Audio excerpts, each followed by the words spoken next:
हरिहंत सिद्ध सूरी उपाध्याय साधु सर्व अर्थ के प्रकाशी मांगलिक उपकारी है। इनको स्वरूप जाने लागते भई जो भक्ति काय को नमाई स्तुति ऊंचाई है। धन्य धन्य दिन ही ते काज संग आज भरे कर जोड़े बार बार वंदना हमारी है। मंगल कल्याण सुख ऐसो हम चाहते हैं। ओ मेरी ऐसी दशा जैसी तुम धारी है। ओ मेरी ऐसी दशा जैसी तुम धारी है। ओ मेरी ऐसी दशा जैसी तुम धारी है। क्षत्र चूड़ामणि नामक ये ग्रंथ है और जीवनधर कुमार वापस अपने राजमहल में लौटने वाले हैं। विवेकी जनों का कर्तव्य कल बतला दिया था कि भाई देखो, घटना तो यहाँ से थी कि जीवनधर कुमार की दोनों माताएं, उनके मन में दीक्षा का भाव आया था। ध्यान है आपको? माने उनके मन में दीक्षा का भाव आया, फिर वो प्रसंग घूम गया पूरा। फिर दीक्षा की अनुमोदना करने लगे, दीक्षा के विचारों की बात करने लगे, वैराग्य में परिणामों की चर्चा करने लगे, ये सब बातें होने लगी। फिर दोनों माताओं ने, एक तो जन्म देने वाली माँ और एक पालन पोषण करने वाली माँ, दोनों ने जाकर पद्मा नाम की आर्यिका से दीक्षा ले ली। जब दीक्षा के लिए वहां पहुंची तो जीवनधर कुमार को थोड़ा सा मन में खेद भाव हुआ कि भाई मेरी माँ छोड़ रही है। तो जीवनधर कुमार के उन भावों को देखकर पद्मा नाम की आर्यिका पद्मा माँ ने उन जीवनधर कुमार को संदेश दिया, उपदेश दिया सांत्वना के लिए। और वो उपदेश यह था कि भाई किसी भी धर्म कार्य में विघ्न बाधा उत्पन्न नहीं करें। ये संदेश दिया गया कि जो धार्मिक कार्य कोई करना चाहता हो तो कोई भी समझदार व्यक्ति उसमें खेद खिन्न नहीं होता, बल्कि उसकी प्रशंसा ही करता है। ये सब चर्चा काफ़ी विस्तार से यहाँ कही गई कि भाई जिन दीक्षा लेने से रोकना नहीं चाहिए बुद्धिमानों को, समझदार व्यक्तियों को। फिर अपन ने दीक्षा को थोड़ा सा और विस्तार देते हुए ये कह दिया था कि दीक्षा को कई प्रकार से देखा जा सकता है। एक तो दीक्षा है ही मुनि दीक्षा, लेकिन यदि अकेले मुनि दीक्षा की ही बात करें तो फिर वो आपके ऊपर, हमारे ऊपर कम लागू होती है वो बात। हाँ, यदि हमारे फैमिली का कोई मेंबर दीक्षा ले रहा हो तो आप उनकी अनुमोदना करें, लेकिन हम जो छोटे छोटे लेवल पर धार्मिक कार्य करते हैं उनकी भी तो अनुमोदना होनी चाहिए। कल भी हमने इस टॉपिक को काफ़ी विस्तार से लिया था कि भाई आपके द्वारा की गई थोड़ी सी प्रशंसा किसी के स्थितीकरण में बहुत बड़ा रोल प्ले करती है। स्थितीकरण होता है, व्यक्ति धर्म मार्ग से विचलित ना हो, क्योंकि जगत में लोग उसे टोकने वाले बहुत हैं जो ये कहते हैं अरे यार कौन से मार्ग में लग गया तू, क्या है ये, क्या सब छोड़ रखा है, ये कोई उम्र है छोड़ने की, अभी से ही कोई छोड़ा जाता है क्या, अभी तो खाने पीने के दिन है, मौज मस्ती करने के दिन है, अभी अभी तेरी उम्र ही नहीं है कुछ भी।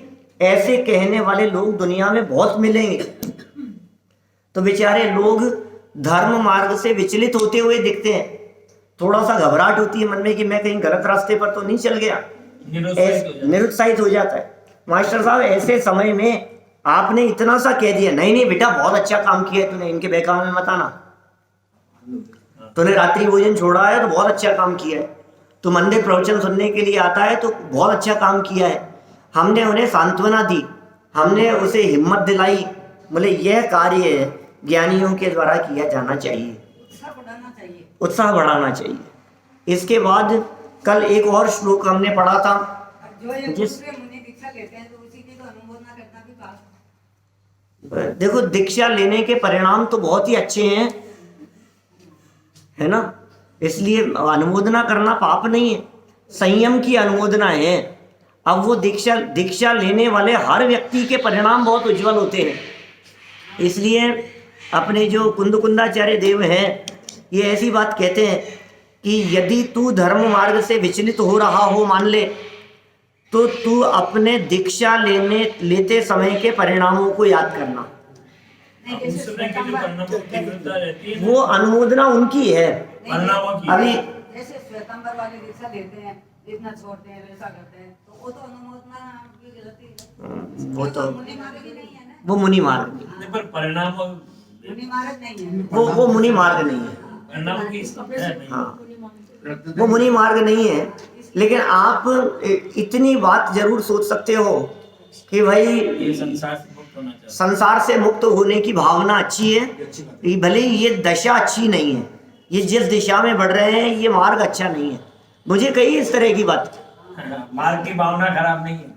मैं एमए करता था। अभी एक महीने में एक प्रकरण आया कि अभी छोटी सी उम्र में कोई दीक्षा ले ली, तो उसके वो दीक्षा लेते समय कोई ऐसा गिर गया तो इतना सिर फट गया। सिर फट गया, वो डॉक्टर के ले गए, फिर इलाज कराया, फिर भी उन्होंने दीक्षा ली। तो सब जना इतने वो ना करते हैं, देखो वो सब बहुत तरह की बातें मुझसे कही। ऐसी बात 97 में मैं जब एमए कर रहा था तो मैं लाड़नूर गया, काफ़ी दिन के लिए वहाँ रहा। एग्ज़ाम वहीं हुए मेरे, और बीच बीच में कक्षाएं लगती थी। तो वहाँ जैन विश्व भारती पहली जैन यूनिवर्सिटी है, जैन यूनिवर्सिटी पूरे विश्व में। गए थे अपन लोग, अपन तो बहुत बाद में गए थे। मैं तो 97 की बात कह रहा हूँ। तो उस समय क्या हुआ कि वहाँ पढ़ते थे, वो लोग पढ़ाते थे। दिगंबर श्वेतांबर का कुछ भेद नहीं था शिक्षा में, कोर्स में। अभी का मुझे पता नहीं क्या हाल है, लेकिन वो फर्स्ट बैच था हमारा। तो उस समय तो कोर्स तैयार हो रहे थे। तो जहाँ जहाँ जो जो प्रसंग थे, जहाँ मतभेद थे, वहाँ वे बिल्कुल स्पष्ट लिखते थे कि दिगंबर मतानुसार ऐसी मान्यता है और श्वेतांबर मत में ऐसा माना जाता है। बिल्कुल ऐसा किताब में, बिल्कुल किताब में तो क्या, वो कोर्स तैयारी हो रहा था तो वो अनपब्लिश्ड जैसा था, वो स्टडी मटेरियल जैसे पढ़ते थे। अब तो सब पुस्तकाकार रूप से सब छप गए हैं। तो पढ़ते थे तो बहुत सारी बात अपन तो उससे पहले से सब समझते थे, सब जानते थे। तो बीच बीच में कई प्रसंग ऐसे आते थे जो समझाने वालों को समझाते थे अपन मतलब पूरी क्लास लगी रहती थी।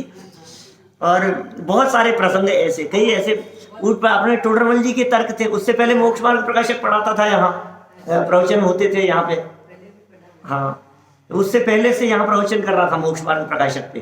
तो वहाँ गए ना, तो वो चर्चा चली सब बीच में। तो जैसे कहा बीच में कि भाई देखो भाई, जो दूसरे धर्म दर्शनों में जो काम भगवान करते हैं ना, जैन धर्म पढ़ा रहे हैं वो सामने से, अरे वो अपने यहाँ ईश्वर करता नहीं है, अपने यहाँ वो सारे काम कर्म से होते हैं, ऐसा कथन किया। तो हमने बीच में हाथ खड़ा करके कहा, उन्होंने कहा कि भाई वहाँ तो ईश्वर की मर्जी के बिना कुछ नहीं होता, और अपने यहाँ जैन धर्म में ईश्वर की मर्जी के बिना पत्ता भी नहीं हिलता। ईश्वर नहीं, कर्म के बिना, जैसा कर्म होगा वैसा। तो टोडरमल जी का तर्क है स्पष्ट। ने हाथ खड़ा करके बीच में कहा, मैंने कहा साहब हमें एक प्रश्न पूछना है कि आप ये कह रहे हो कि कर्म की मर्जी के बिना या कर्म के बिना कुछ भी नहीं होता, तो हमारा प्रश्न ये है कि आपके हाथ में जो ये माइक है, इसके कौन सा कर्म है? ये जो पत्ते उड़ते हुए दिख रहे हैं, ये कौन से कर्म के उदय से उड़ रहे हैं? चुप, क्योंकि इनके तो कोई कर्म ही नहीं है। माने कर्म करता है, यह मान्यता भी मिथ्या है, यह सिद्ध किया है टोडरमल जी ने दूसरे तीसरे अधिकार में। बहुत सारे इस तरह के तर्क। ज्योग्राफी की चर्चा पढ़ाते थे, भूगोल की चर्चा। तो एक जो हमारे साध्वी जी पढ़ाती थी, तो मैंने क्लास में बहुत परेशान किया। विद्यार्थी बहुत परेशान थे मेरे से। परेशान इस सेंस में कि पढ़ाने नहीं देता था मैं, बीच बीच में मैं बात को काट देता था मैं, उनकी बात को। वो परेशान हो गई, क्लास छोड़ करके चले गए। तो फिर एक साधु थे उनके, फिर वो आए दूसरे दिन पढ़ाने के लिए। वो बोर्ड पर पढ़ा रहे थे, तो मैं तो बीच बीच में कि ऐसा नहीं है, ऐसा होना चाहिए। बोले तुम ज्यादा समझते हो, तुम पढ़ाओगे क्या? मैंने कहा साहब ठीक है, जैसे आपकी आज्ञा। तो मैं खड़े होकर के बोर्ड पर समझा रहा, पूरी क्लास बैठी रही, वो भी बैठे रहे, खुद भी, और उनको सबको समझाया कि कैसा स्वरूप है अपने, किस तरह से है, कैसे सूर्य चंद्रमा घूमते हैं, जम्बू द्वीप का किस तरह का क्या है, तो सब उस समय समझाया उनको वहाँ। तो बाद में वहाँ काफ़ी चर्चाएं भी हुई। अभी महाश्रमण जी है ना जो आचार्य हैं इनके तेरापंथ संप्रदाय के, उनसे भी काफ़ी चर्चाएं हुई। तो कुछ साधु लोग थे वहाँ जिन्होंने मेरे को बुला करके कहा कि एक भावना है, तुम समझाते बहुत अच्छा हो और ज्ञान बहुत है, तुम दीक्षा ले लो, समण बन जाओ। क्या जैन धर्म की प्रभावना के लिए मेरे से कहा तुम है ना 2 साल के लिए, ज़्यादा नहीं, वापस गृहस्थ धर्म अपना लेना तुम, लेकिन 2 साल के लिए। वो उनके यहाँ एक कैटेगरी है जो आचार्य तुलसी के माध्यम से बनाई गई, वो कैटेगरी है समण। श्रमण नहीं, श्रमण तो कहते हैं साधुओं को, समण। और वो समण जो है ये उनको क्या है, साधु से और नीचे और गृहस्थ लेवल से ऊपर एक बीच का एक लेवल उन्होंने बनाया, समण कहा उनको। समण और समणियां हैं बहुत सारी ऐसी। तो उन्होंने क्या किया, उसमें उनको बहुत सारी छूट दे दी साधु पद से जैन धर्म के प्रचार प्रसार करने के लिए। तो बहुत इस तरह की, क्योंकि इनके माध्यम से अब क्या हो रहा है, साधु तो गाड़ियों में बैठ नहीं सकते, साधु तो पद विहार करते हैं जो श्रमण होते हैं, लेकिन इनको छूट दे दी कि आप फ्लाइट में सफ़र कर सकते हो, आप घूम फिर सकते हो, गाड़ी में बैठ सकते हो। तो मुझसे कहा आप 2 साल के लिए समण बन जाओ, आपको ऑस्ट्रेलिया भेजेंगे जैन धर्म के प्रचार प्रसार के लिए। तो मैंने उनसे ये कहा, वो बात कह रहा हूं मैंने कहा मुझे समण नहीं, बनूंगा ना तो दिगंबर साधु ही बनूंगा। ये जो मार्ग, जिस मार्ग से आप बढ़ना, ये क्या दम है। उस समय तक तो अपने विदेश की कोई संभावना ही नहीं थी, मतलब ऐसा कुछ नहीं था जो भी है, तो क्या दम है। अभी जाते हैं तो कई बार मिलते हैं कोई ऐसे पुराने लोग, वो लोग सब जो जाते आते हैं वहाँ। तो भावना तो मूल दिगंबर धर्म, यही सच्चा धर्म है। परिग्रह में धर्म नहीं है, परिग्रह रखना ये रंच मात्र भी उचित नहीं हो सकता है। अपरिग्रहत्व की भावना के बिना आप अपरिग्रही हो नहीं सकते। इसे ग्रंथि कह करके पुकारा गया है। ये ग्रंथि है, ये गांठ है, ये बंधन है, इसमें राग द्वेष पनपते हैं। जब तक यह है तब तक आप पूर्ण वीतरागी नहीं हो पाएंगे, और जब तक आप पूरी तरह से वीतरागी नहीं होंगे तब तक मुक्ति का मार्ग में कैसे आगे बढ़ेंगे। वीतरागता ही मुक्ति का मार्ग है।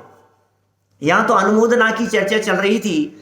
आप अनुमोदना करें वैरागी जीवों की, सत्य पथ पर आगे बढ़ते हुए जीवों की। आप अनुमोदना करें किसी व्यक्ति के त्याग की, किसी व्यक्ति के संयम की, वैराग्य भावों की, रात्रि भोजन त्याग की, जमीकंद के त्याग की, स्वाध्याय करने की, दैनिक पूजन करने की, रोजाना प्रक्षाल करने की, पाठ करने की। आप इन बातों की अनुमोदना करें, ये बहुत प्रशंसनीय है ये बात, और आपको इस अनुमोदना का फल मिलेगा। आप कल्पना नहीं कर सकते हैं आपके द्वारा की गई अनुमोदना का फल कैसा मिल सकता है। सिर्फ ज्ञान दान की अनुमोदना की एक ग्वाले ने और एक शास्त्र भेंट किया, और वो मरकर अगले जन्म में कुंद जैसे महान आचार्य के रूप में उसने जन्म लिया। सिर्फ एक ग्रंथ भेंट, सिर्फ इस बात की अनुमोदना कि भाई ये पढ़ रहे हैं। वो 4 जो प्राणी थे, 4 जीव जिन्होंने ऋषभ देव के आहार की अनुमोदना की थी, नेवला और ये सब जो 4 प्राणी जो थे, अब देखो आप सिर्फ अनुमोदना, ओहो मुनिराजों का आहार हो रहा है। और इतने बात की, हम भी मनुष्य गति के जीव होते तो हम भी आहार दे पाते। इतनी अनुमोदना के फल में वे कहाँ जाकर के जन्म लिया उन्होंने, राजा ऋषभ देव के परिवार में। सोचो आप, उनके साथ वाले लोगों में, उनके नजदीकी लोगों में जाकर के उन्होंने जन्म लिया। वो भूमि में चले गए, फिर साथ में वहां जाकर के जन्म लिए। तो अनुमोदना का बहुत बड़ा फल है।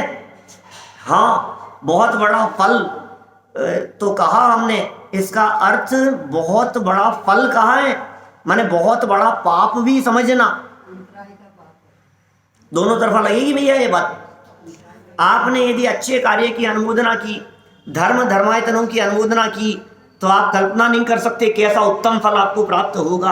लेकिन यदि आपने पाप की अनुमोदना की, पाप की अनुमोदना ना बोधि उनको प्राप्त हो, उन्हें ज्ञान की प्राप्ति नहीं होगी, उन्हें सम्यक ज्ञान की प्राप्ति नहीं होगी यदि पाप की अनुमोदना की तो।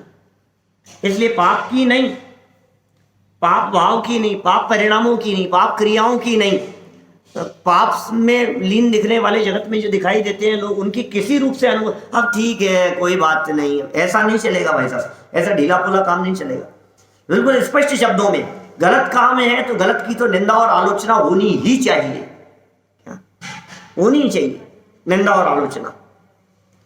तो जो भी विषय है, अभी मेरे से मिलने के लिए आए बॉम्बे से, स्पेशली मिलने के लिए आए, अभी 2-5 दिन पहले की बात है, 5-7 दिन पहले, तो आए मिलने के लिए, बैठे पूछते पूछते आए, स्मारक पहुंचे, ये सब सिर्फ आपसे मिलने के लिए आए। पहले मेरे से फ़ोन किया, अनजान व्यक्ति यूट्यूब पर सुनते हैं, फ़ोन किया और पूछा कि भाई आप जयपुर में मिलेंगे क्या, हमारी बहुत भावना है मिलने की। अजय साहब अभी तो हूँ मैं 2-3 दिन, उसके बाद कोबा जाने वाला था। आए वो, आकर के ऑफिस में आकर के मिले, तो काफ़ी देर चर्चाएं, करीब 1 घंटा बैठे, वो सब बखान करते रहे, मूल में श्वेतांबर क्या। तो उन्होंने कहा कि आप जो समझाते हो ना, हमें समझ में आता है कि क्या बात सच्ची है क्या। हमारे परिवार में पूरा परिवार चारों तरफ सब उस मान्यता वाले हैं, तो हम उनको बतलाते हैं, जब तर्क देते हैं ना आपके, तो उनके भी समझ में आती है कि बात तो सच्ची है, बात तो ऐसी है, बात तो ऐसी है। आप भगवान के माथे पे मुकुट लगाते हो, उनको सोने की चैनें पहनाते हो, आप भगवान को ऐसा श्रृंगार करते हो, तो ये कहाँ तक उचित है। कोई साधु सोने की चैन रखे तो आपको बर्दाश्त है क्या? वो भी परिग्रह मानते हैं ना, तो बात तो सच्ची है, ऐसा ऐसा कैसे कर सकते हैं, परिग्रहधारी को कैसे मान सकते हैं। बहुत सारी बातें वो बतला रहे थे इस तरह से। तो फिर पीयूष जी आ गए, तो पीयूष जी बोले कि ये बहुत सरल है, मतलब ये सरलता से समझाते हैं। तो पता है क्या बोले कि नहीं, सरलता से तो समझाते हैं, लेकिन हम जानते हैं ये सिद्धांतों के मामले में कठोर भी बहुत है। ऐसा बोले हो। लेकिन आप अपने सिद्धांतों से समझौता नहीं करेंगे, आप अपनी मान्यता से समझौता नहीं कर सकते, कॉम्प्रोमाइज नहीं होता है। यहाँ काल का प्रभाव नहीं चलता है, बिल्कुल भी स्वरूप में काल का प्रभाव नहीं चलता है। चौथे काल के अंदर नमक खारा होता होगा कि थोड़ा बहुत तो मिठास होता होगा, नींबू में थोड़ी बहुत तो मिठाई होती होगी चौथे काल में, क्या भी जैसा ही है, जैसा पंचम काल में वैसा चौथे काल में कुछ तो फर्क होता होगा। भैया क्या बात कर रहे हो आप, चौथे काल में, चौथे काल में नहीं, चौथे काल के श्रावकों की नहीं साहब, चौथे काल के श्रावकों की बात कर रहे हो आप चौथे काल के मनराजियों की बात कर रहे हो। कि सुनो, श्रावक तो चौथे का हो या 5वें का हो, एक जैसा ही होता है। हम आपसे पूछते हैं, चौथे काल के भगवान अलग होते होंगे और पंचम काल के भगवान अलग हैं? बोलो दीपेश जी, यदि आप चौथे काल के भगवान अलग और पंचम काल के भगवानों को थोड़ी सी प्रतिमाओं में छूट दे दो, तो हम छूट दे देंगे, कोई बात नहीं। आपकी श्रावक अवस्था में भी थोड़ी छूट दे देंगे, पंचम काल के श्रावक का इतना तो चलता है। अरे कैसे चलेगा यार, क्या बात कर रहे हो आप? नहीं चलेगा बिल्कुल भी। स्वरूप नहीं बदलता है, श्रावक का स्वरूप नहीं बदलेगा, मुनि का स्वरूप नहीं बदलेगा, तीर्थंकरों का स्वरूप नहीं बदलेगा, वीतरागी प्रतिमाओं की वीतरागता में रंच मात्र फर्क नहीं होगा। स्वभाव के समूह को, स्वभाव है, अग्नि गर्म होती है कि ठंडी होती है? कि नहीं साहब, वो जो उस समय तो है ना, चौथे काल में तो ज्यादा गर्म होती होगी, पंचम काल में थोड़ी इतनी गर्मी नहीं रही। अब पहले जैसी बात नहीं है, क्यों? अब पहले जैसी बात नहीं है, ऐसा नहीं चलेगा। 100 डिग्री तो 100 डिग्री रहेगा, 100 डिग्री तो 100 डिग्री रहेगा, चाहे चौथे काल में हो चाहे पंचम काल में हो, क्या उसमें फर्क नहीं है? अच्छा बतलाइए, चौथे काल और पंचम काल में क्या चौथे गुणस्थान के स्वरूप में फर्क पड़ जाएगा? चाहे छठे 7वें गुणस्थान में फर्क पड़ जाएगा? ये सब चौथे काल में तो 13वें गुणस्थान में अरंत होते थे, अब पंचम काल चल रहा है, थोड़ा छठे 7वें में ही अरंत भगवान मान लो, क्यों मान लेंगे? ऐसा बदलते बदलते सब कुछ बदल जाएगा। चौथे में तो पूरी वितरागता की बात करते थे, अभी अभी थोड़े थोड़े थोड़े तो कपड़े मान लो, पहन लो, चलेगा क्या ऐसा? बोलो दीपेश जी, पंचम काल के मुनिराजों को कपड़े पहना दिए जाएंगे नहीं? थोड़े थोड़े, थोड़े से, ज्यादा नहीं, थोड़ी सी छूट दे दो यार, एक दुपट्टा रखने की, कुछ उनके कम कर दें, कुछ आप पहन वालो, तो फिर सब बराबर हो जाए, फिर जैन जैन एक जैसे हो जाए। कैसे हो सकता है भाई साहब, ये चलेगी नहीं बात। अच्छा, चौथे काल में एक द्रव्य दूसरे द्रव्य का कर्ता धर्ता नहीं था, पंचम काल में भैया हैं? वही बात। पंचम काल चल रहा है, थोड़ी तो शिथिलता आनी चाहिए। बिल्कुल नहीं होगा। यही तो हम समझा रहे हैं। सिद्धांत एक जैसे, सिद्धांत कहते ही उन्हें हैं जो कभी नहीं बदले। एक बात मेरे को माता जी मिले थे, यात्रा पर गए, हाँ। तो उन्होंने कहा कि आप कहाँ से आए, ऐसे बात करें तो बस एक मुंह की दो ताड़ है, श्वेतांबर और दिगंबर में कोई फर्क नहीं है। हाँ। उस टाइम देखो वो जो बातें हैं ना, क्रिया वास्तव में देखा जाए ना तो हैं तो भगवान महावीर स्वामी से के बाद से ही निकले हुए पंथ, दिगंबर और श्वेतांबर। तो अब यदि उनकी क्रिया पद्धति और आचार आदि को छोड़ दो और यदि इस पक्ष को देखो, 7 तत्वों के स्वरूप, 6 द्रव्यों का स्वरूप, तो बातें वही मिलेंगी आपको, वो फर्क नहीं है कुछ भी। ये आपने ना ये तत्वार ये देता ना, सब मानते हैं, हाँ। तो फिर फर्क किस बात का? तत्वार सूत्र है ना सब जगह, हम पढ़ाते हैं ना, सब जगह जाते हैं तो तत्वार सूत्र पढ़ाते हैं अधिकतर बाहर। विश्लेषण करने में तो बहुत फर्क है। हाँ, विश्लेषण तो फिर अभी तो दिगंबर में ही फर्क है। सही सही अभी क्या करो आप, विश्लेषण के स्वरूप में तो सब जगह ही फर्क है। विश्लेषण के स्वरूप में तो 2 वक्ताओं में ही फर्क है। 2 वक्ताओं को बिठा दो, कोई कैसा विश्लेषण करता है, कोई किस प्रकार से विश्लेषण करता है, देखने का नजरिया ही तो है। अब यहाँ इन्होंने दीक्षा के परिणामों की अनुमोदना की और हम तुम्हें कह रहे हैं रात्रि भोजन त्याग के परिणामों की अनुमोदना करो, तो विश्लेषण में यही फर्क पड़ गया इतना। क्या माने वक्तुर अभिप्रायो नये कहा है हमारे यहाँ जनागम में, ज्ञातुर अभिप्रायो नये है, वक्तुर अभिप्रायो नये है। वक्ता के अभिप्राय को नए कहते हैं, ज्ञाता के अभिप्राय को नए कहते हैं। वो किस विवक्षा से समझाना चाहते हैं, वो किस समय कौन से पॉइंट को हाईलाइट करना चाहते हैं, उस पॉइंट को आप गहराई से देखो। खूब अनुमोदना करो, अनुमोदना की बात थी। और देखो अनुमोदना का मतलब जानते हैं आप क्या होता है? प्रशंसा और समर्थन। और अनुमोदना के अंदर छिपा हुआ भाव ये है, यह कार्य मेरे द्वारा भी किया जाने योग्य है, इसका नाम है अनुमोदना। क्या ये कार्य करने योग्य है, मेरी भी ऐसी भावना है, हो मेरी ऐसी दशा, इसका नाम अनुमोदना है। क्या तुम जैसा बनने के कारण शरण तुम्हारी आया, इसका नाम अनुमोदना है। हो हे तीर्थंकर परमात्माओं, हे दीक्षा लेने वाले जीवों, हम आपके वैराग्य की अनुमोदना करते हैं। इसका मतलब ये है हम भी वैरागी होने की भावना भाते हैं। क्या अनुसरण करना, हम भी दीक्षा लेने की भावना भाते हैं, हम भी भावना भाते हैं कि हो अंत में समाधि। क्या हम भी ये भावना भाते हैं, देहांत के समय में तुमको न भूल जाऊं, धर्मात्मा निकट हो चर्चा धर्म सुनावे, वे सावधान रखे।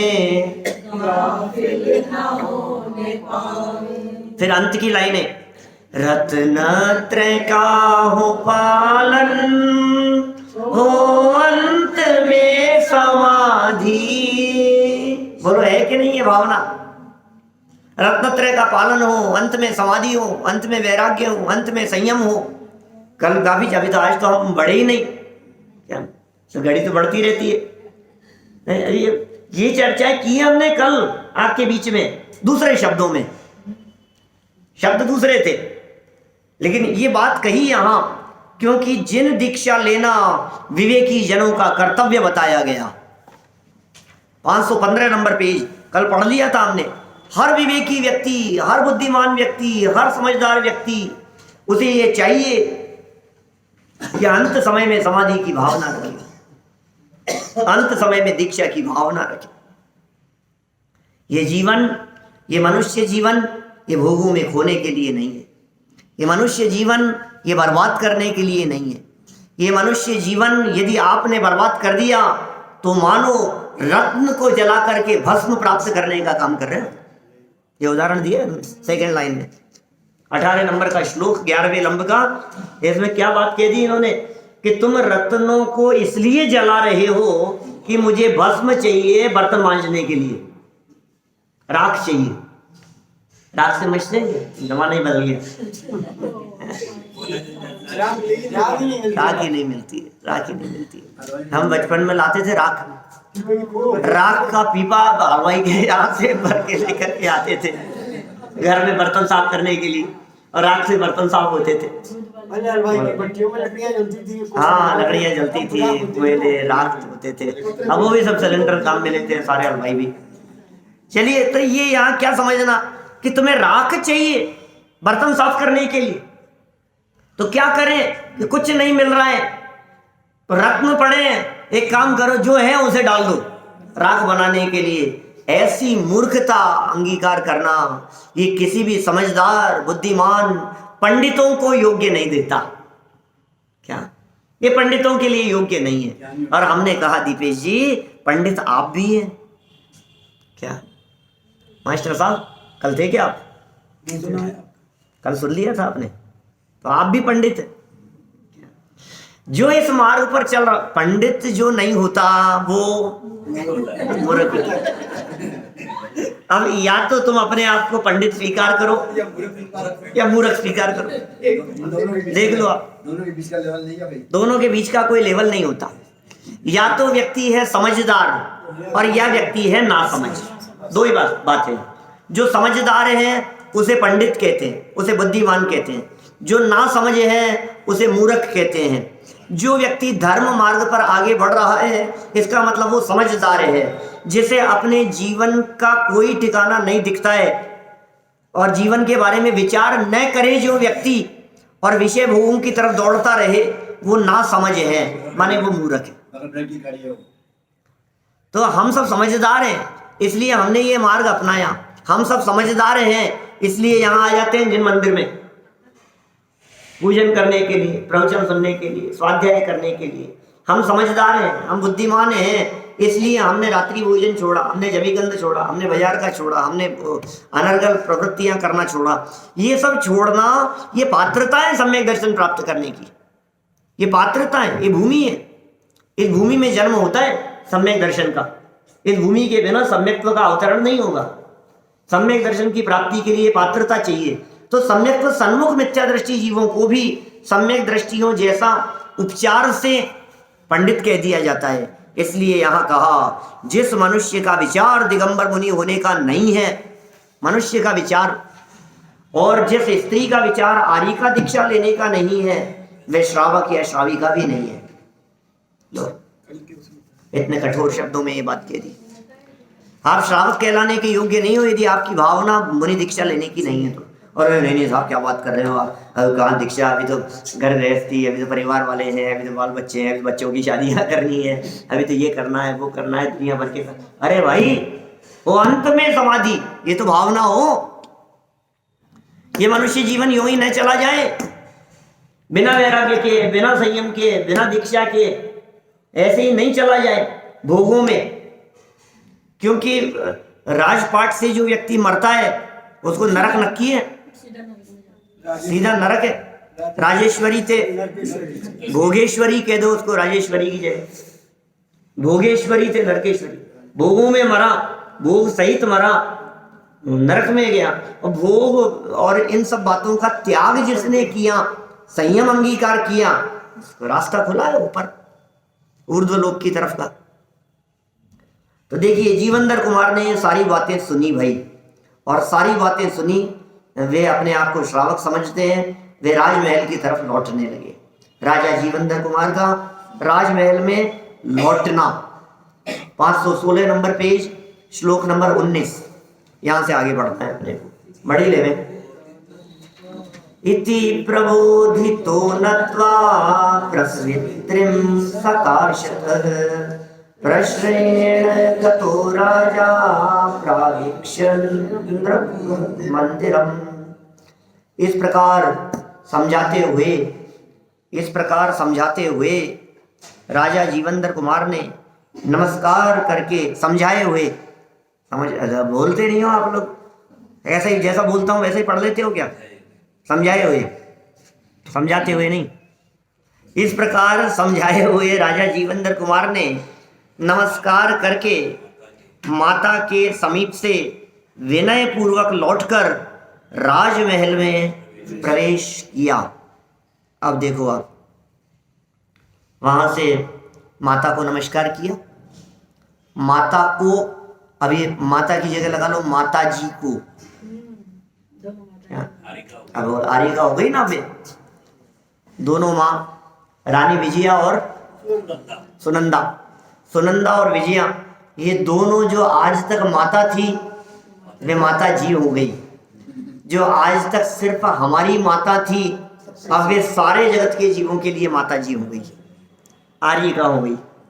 उनको विनय पूर्वक नमस्कार किया, नमस्कार किया, मस्तक झुकाया उनके आगे, उन्हें वंदामी कह करके पुकारा और फिर विनय पूर्वक वहां से लौटे और अपने राजमहल में प्रवेश किया। उपदेश क्या सुना था?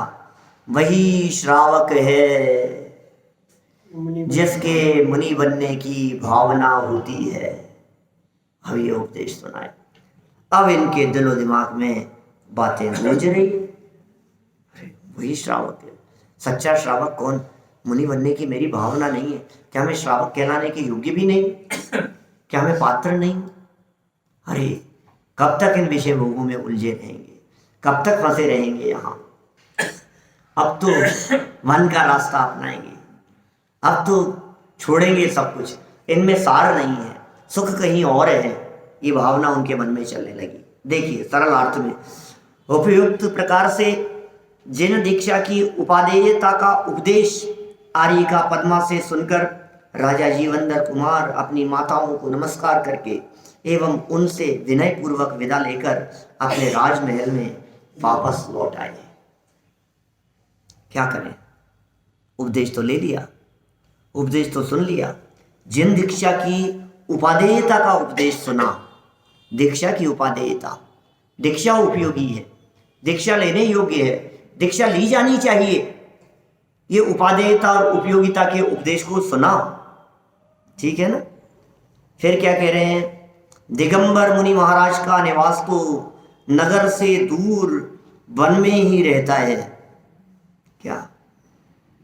गुणभद्राचार्य ने लिखा, देखो वर्तमान में काल दोष से नगर के समीप आकर रहने लगे। 1000 साल पहले उन्होंने ऐसा लिखा, नगर के समीप, समीप। नगर में नहीं। हाँ, देखो क्या लिखा, दिगंबर मुनि महाराज का निवास तो नगर से दूर वन में ही रहता है। वे मात्र आहार के निमित्त से दिन में एक बार नगर में मौन धारण करके आते हैं। आहार के उपरांत पुनः वन को गमन कर जाते हैं। अरे यहाँ गृहस्थों के बीच में रह करके क्या करें, ये बताओ? क्यों रहे गृहस्थों के बीच में भैया? ये गृहस्थ लोग हमें क्या बताएंगे? ये गृहस्थ लोग हमसे क्या चर्चा करेंगे? इनके पास में है क्या, ये तो बताओ। कि साहब आपको वहाँ डर नहीं लगता? पशुओं का, जानवरों का वहाँ डर नहीं लगता है? नहीं। कि वो चौपाया है, वो तन खाता है, ये मन खाते हैं। ये दो पाया ज्यादा खतरनाक है। उपयोग करना है। चौपाया शरीर खाता है और दो पाया कौन?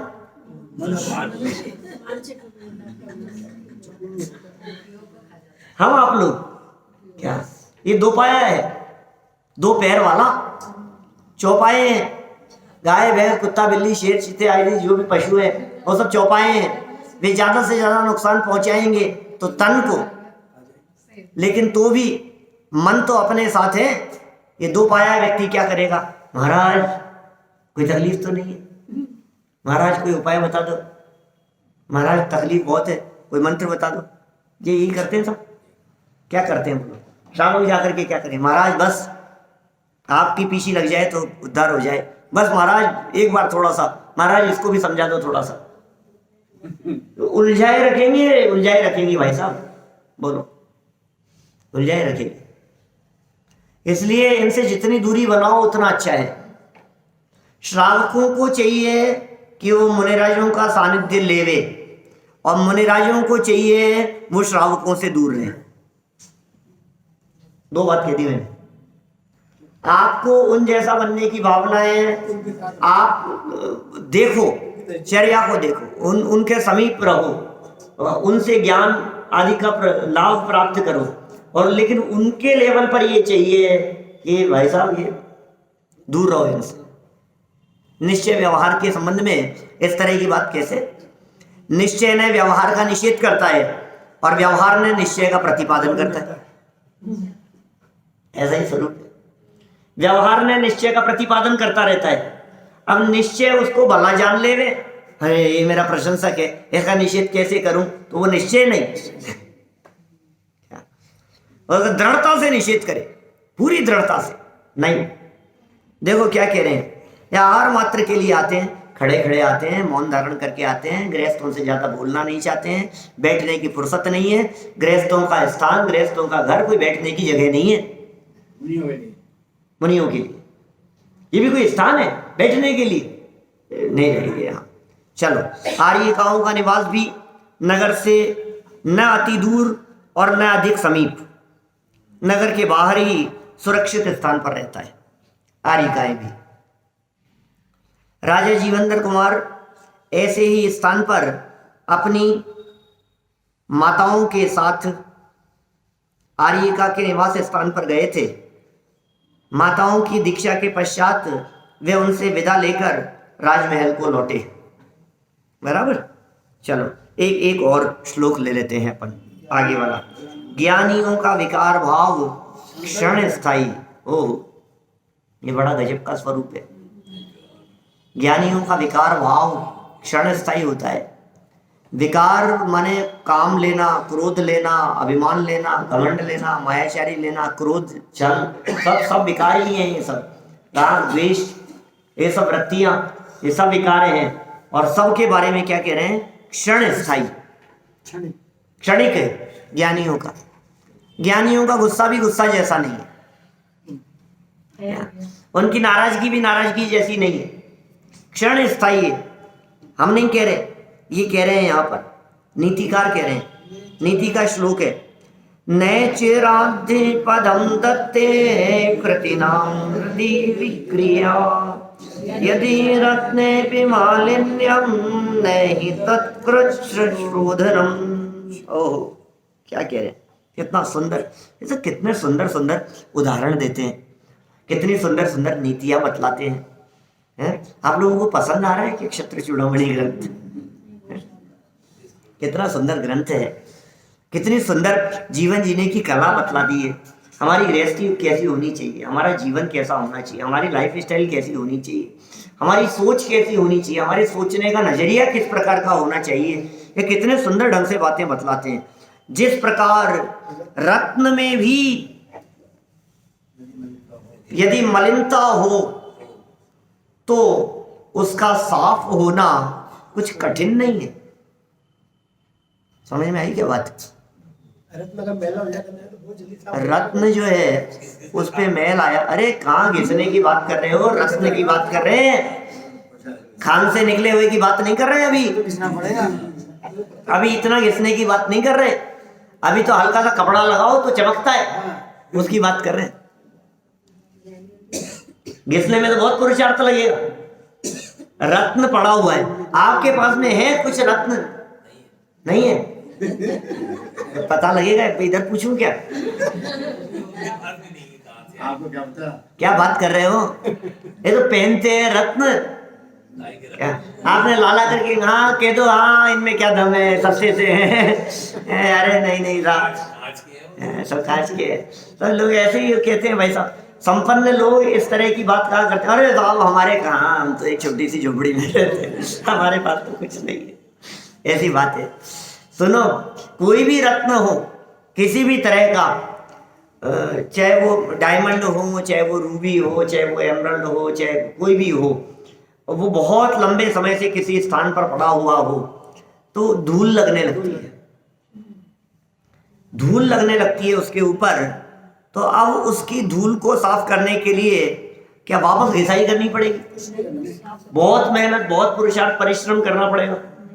कुछ नहीं, हल्का सा कपड़ा लगाओ और वो धूल साफ हो जाती है। उसका साफ होना कुछ कठिन नहीं है। इसी प्रकार इष्ट वियोग आदि जन्य शोकादि भाव, ओह, इष्ट वियोग जन्य भाव है शोक का परिणाम है, ये बुद्धिमानों के हृदय में बहुत काल तक स्थान प्राप्त नहीं करता है। बोलो, एक तरफ क्या कहा इन्होंने, हेडिंग क्या दी थी, ज्ञानियों के लिए, यहाँ क्या कह रहे हैं, बुद्धिमानों के हृदय में। अरे ज्ञानी कहो, बुद्धिमान कहो, पंडित कहो, विवेकी जन कहो, ये सब एक अर्थवाची प्रयोग होते हैं। तो बुद्धिमानों के हृदय में बहुत काल तक स्थान प्राप्त नहीं करता है, लंबे समय तक रहता नहीं है। दादाजी का स्वर्गवास हो गया, माताजी चले गए, उनका ये हो गया, भाई साहब मर गए, पुत्र चला गया, पत्नी चले गई, माता पिता चले गए, परिवारजन चले गए, खास दोस्त था, अरे अरे मेरी आंखों के सामने उसने प्राण निकाल दिए। कोई बात नहीं, कोई बात नहीं, होता है। खेद नहीं होगा तो फिर तो वो गृहस्थ ही कैसा, गृहस्थ है, खेद होगा, शोक भी होगा, कुछ तकलीफ भी होगी, पीड़ा भी होगी, लेकिन न चिरम तिष्ठते, लंबे समय तक वो रहता नहीं। जैसे ही तत्वज्ञान की बात दिमाग में आएगी, ओहो होनहार भगवान है, कौन क्या कर सकता है, किसी का बस नहीं चलता। इतनी ही आयु लेकर के आए थे, कोई बात नहीं, हम क्या करें। वो तो चले गए, लेकिन जाते हुए भी हमें शिक्षा दे गए कि तुम भी यहाँ परमानेंट नहीं हो, तुम्हें भी जाना है, ये शिक्षा दे गए। थोड़े समय के लिए शोक का वातावरण, माहौल दिमाग में बनता है, लेकिन उसके बाद समझदार और बुद्धिमान व्यक्ति उससे ऊपर उठाते हैं। देखिए क्या कह रहे हैं, सरलार्थ, जैसे रत्न पर आई हुई मलिनता सरलता से अल्प समय में ही नष्ट हो जाती है, वैसे ही बुद्धिमानों को प्राप्त हुए क्रोधादि या हास्य आदि विकारी भाव, क्या हास्य भी विकारी भाव है, क्रोध भी विकारी भाव है, क्या हंसना भी विकारी भाव है, मायाचारी छल कपट आदि सब विकारी भाव। ये कह रहे हैं विकारी भाव अत्यल्प समय में विनाश को प्राप्त होते हैं, माने ज्यादा लंबे समय तक चलते नहीं है। अरे ज्यादा हंसो मत, तो रोना पड़ेगा, ज्यादा हंसी में भी आंख में आंसू आ जाते हैं, क्या वो नहीं कह रहे। लेकिन अनुकूलताओं के बाद में प्रतिकूलताएं और प्रतिकूलताओं के बाद में अनुकूलताएं, ये जगत का विधान है। इसलिए कितनी भी प्रतिकूलताएं आ जावे, ज्ञानी जीव घबराते नहीं है, क्योंकि वे जानते हैं धूप के बाद में छाया भी आएगी, छाया भी आएगी, प्रतिकूलताओं के बाद में अनुकूलताएं भी आएगी। ये लंबे समय तक टिकने वाली नहीं है। देखिए विशेषार्थ में कुछ विशेष बातें कहते हैं। क्रोध आदि कषाय के परिणाम हास्य आदि नौ कषाय के परिणामों से तीव्र होते हैं। हास्य आदि के परिणाम थोड़े मंद होते हैं, मंद कषाय है, नौ कषाय कहते हैं ना उनको, अल्प कषाय है। और क्रोध आदि के परिणाम थोड़े से तीव्र होते हैं और अधिक काल तक बने रहते हैं, लंबे समय तक। क्रोध आदि, हास्य आदि ज्यादा लंबे नहीं बने रहते, क्रोध आदि लंबे समय। जैसे आपको कोई प्रसंग सुनाया और एकदम हंसी आ गई, अब कितनी देर, अब हंसते ही रहोगे क्या आधे घंटे तक? तुम्हारे दिमाग ठीक है, तुम्हारा क्या हो गया, तुम्हारे को हंसी आई और खत्म बस बात, और क्या है। तो ये हास्य आदि परिणाम इनकी अपेक्षा से क्रोधादि तीव्र होते हैं। तद्भव मोक्षगामी राजा जीवनधर कुमार को भी माताओं के वियोग से शोकजन्य नौ कषाय के परिणाम उत्पन्न हुए थे। वे परिणाम स्वयमेव अल्प शक्तिशाली और अल्पजीवी थे। अल्पजीवी माने ज्यादा लंबे समय चलने वाले नहीं थे।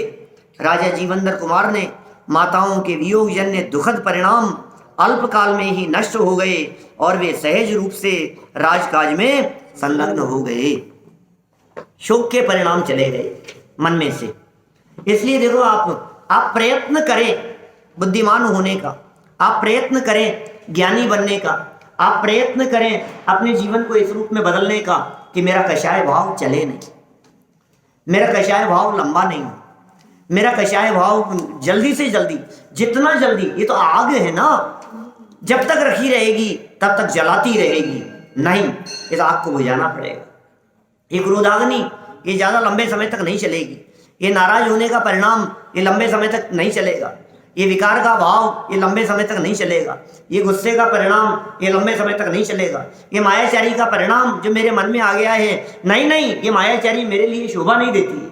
ये लोभ का परिणाम, ओ ऐसा हो जाए, ऐसा मिल जाए, ये तो होना ही चाहिए, इतना तो तुरंत परिणाम आ जाना चाहिए। ये लोभ का परिणाम तुरंत छूट जाना चाहिए कि नहीं भाई, ये लोभ के परिणामों को लेकर के कहाँ जाऊंगा। अकेला क्रोध ही तीव्र कषाय नहीं है, लोभ भी तो तीव्र कषाय हो सकती है, मान भी तो तीव्र कषाय हो सकती है, मायाचार भी तो तीव्र कषाय हो सकती है।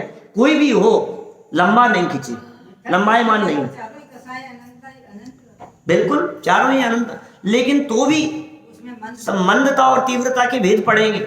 इन्होंने लक्षण बतला दिया।